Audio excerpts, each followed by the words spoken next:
Hey, WesBoss has this great tweet about using CSS grid to overlay items instead of using position absolute. But his example uses HTML and CSS, and I don't write that anymore. I write React and Tailwind like most people. So here is a component that I've used for quite a while in the Sanity Learn application. I've called it FixedWidthConditional because I'm not great at naming things, but this is a button that we actually use because I hated the layout shift of buttons that would shift width, whether it was in that optimistic UI state of marking as complete. And once it was completed. So I wanted buttons that acted like this, where they don't switch back, obviously. This is just for the demo, but I wanted that button to stay the same width. And the way this does this in the fixed width conditional is it has a span with a CSS grid, just like Wes's example there. And both elements here have the exact same CSS class names. Side note, I happen to write a blog post all about how to do this. It's based on a tweet from Adam Wathan, which is really all you actually need to know. But if you want to learn more about why you would rather do that sort of CSS styling with Tailwind instead of using like one of those class names libraries to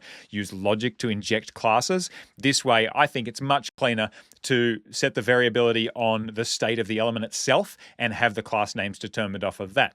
So both of these spans have the exact same class names. They use that CSS grid trick to put the thing in the right position and then use the state of whether the ARIA hidden attribute is true or false to determine whether it's visible or not. So we get the same effect that Wes showed in his video where we have that accessibility. And so I've got it set to completed now. And if I click that, mark as complete, we saw the label updated as that happened as well. So the exact same effect, but inside of a React component. I don't think it's really enough to distribute as a library. Maybe I should put it into a blog post or something at least. But this is how I do that exact same thing with React and Tailwind.